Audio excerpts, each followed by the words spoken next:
Hello and welcome to another episode of Pick 3 DST, where I give you 3 defenses I like, 1 defense I'm fading, and 1 defense I'm streaming ahead of Week 17 of the NFL season, the Fantasy Football Finals. This will be the last episode of the season for Pick 3 DST, so thanks for riding with us all season long.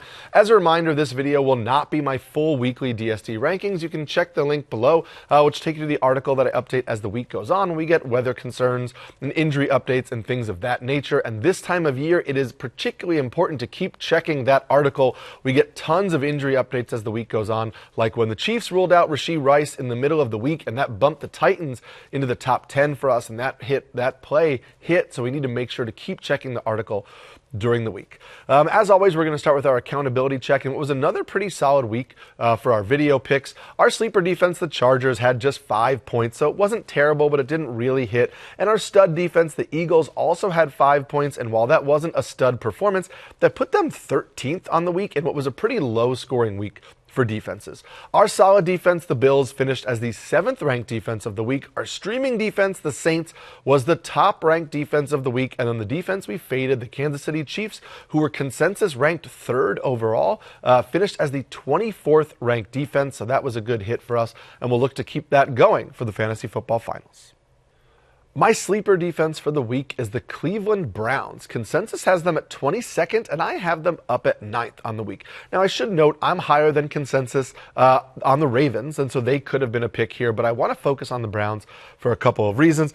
First, the Browns defense has been playing pretty well of late over the last 2 months. They are 1st in the NFL in pressure rate, 6th in EPA per play allowed, that's expected points added per play allowed, 8th in opponent scoring rate, and 11th in third down conversion rate. However, that's led to just 7.4 fantasy points per game because the offense continues to put the defense in some bad spots. I do expect that to continue a little bit this week, and that's why I only have the Browns 9th.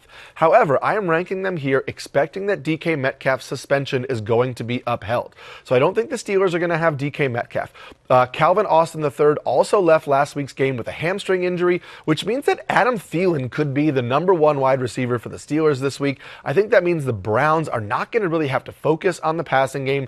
They're going to focus on stopping the run. I think that gives the Browns defense a leg up here. And also, if the Ravens lose their game on Saturday, there really isn't a lot for the Steelers to play for here. And motivation is a huge factor this time of year. So that could mean the Steelers take their foot off the gas a little bit or limit snaps for some guys who are banged up. And so I think the Browns could be a solid top 10 option this week.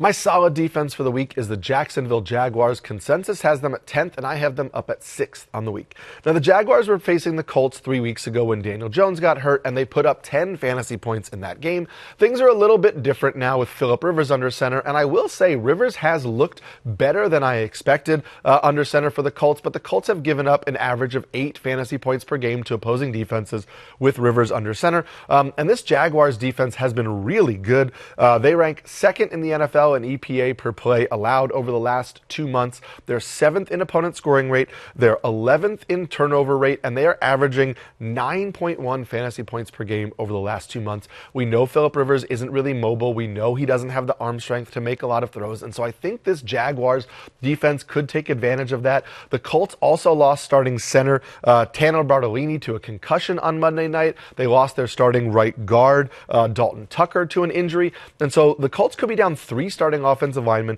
against a Jaguars team that's playing for the top seed in the AFC, and so I really like that situation for the Jaguars. Before I get to my stud defense, pause this video, comment below, let me know which defense you're playing this week, or ask me any start-sit questions, and I'll get to those as the week goes on. My stud defense of the week is the Denver Broncos. Consensus has them at 1st, and I have them at 2nd. on the week. Now, the Broncos defense didn't look great against a good Jaguars team last week, but they are not facing a particularly good team this week in a banged-up Kansas City Chiefs unit.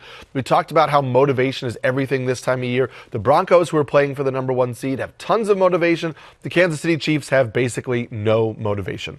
We don't know if Rashee Rice is going to clear concussion protocol in order to play. We do know Gardner Minshew is out with a knee injury, and so that means the Chiefs are turning to third-string quarterback Cris Oladukum, and I think that's a great spot for the Broncos to be in.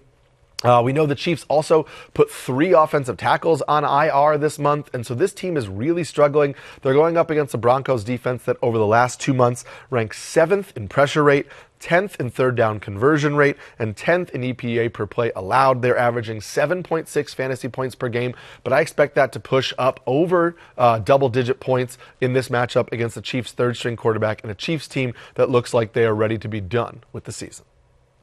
The defense I'm fading for this week is the New York Giants. Consensus has them up at 10th, and I have them at 17th on the week. Now, I understand the logic for playing the Giants. They're going up against the Raiders. The Raiders are one of the best matchups for fantasy football defenses, but it's the fantasy football championship, and I cannot put a bad player into my starting lineup, whether that's a wide receiver or a defense. And so I really can't trust the Giants in this spot. Over the last 2 months, the Giants ranked 23rd in the NFL in pressure rate, 23rd in turnover rate, 26th in opponent scoring rate, and 26th in EPA per play. We know that Kayvon Thibodeau is out. He was put on IR. And this is a Giants defense that's allowed 27 points in 4 of their last 5 games. We talked about motivation. The Giants actually have a motivation to lose. The Giants and Raiders are tied right now for the worst record in football. Whoever loses this game is likely to get the number 1 overall pick in the draft. This could be a situation where both coaching staffs aren't really trying super hard to win this game. So given the Giants' struggles on defense and given their motivation to not win this game, I cannot go into the fantasy football finals with the New York Giants as my starting defense. Lastly, my streamer defense of the week is the Tampa Bay Bucks. I have them ranked 10th on the week, and they are rostered in just 38% of Yahoo leagues heading into Tuesday night waivers. Technically, the Patriots and the Ravens and the Browns are rostered in under 50% of leagues, and I have them ranked ahead of the Bucks. So they would be preferred streaming options for me, but they're so close to 50%. I want to focus on the Bucks here. It's hard to trust the Bucs defense. I understand that. They're scoring just 2.9 fantasy points per game over the last 2 months. They have let us down in so many good matchups over the last few weeks. But they're going to go against Quinn Ewers and the Dolphins this week. The Dolphins just put guard James Daniels on the IR. They're already down multiple starting offensive linemen. The Dolphins are now eliminated from playoff contention. They don't have anything to play for.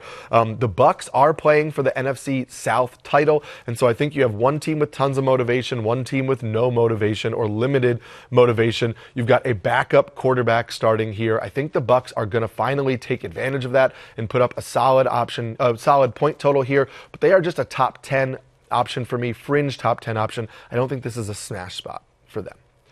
That's going to do it for this week and this season of Pick 3 DST. As a reminder, click the link below, which will take you to the article that I update as the week goes on. Don't forget to like and subscribe to get all of our football content and fantasy football content over at NBC Sports. Thanks for hanging with us for this entire season. Merry Christmas, Happy Holidays, Happy New Year. Enjoy the fantasy football finals. Enjoy the rest of the NFL playoffs.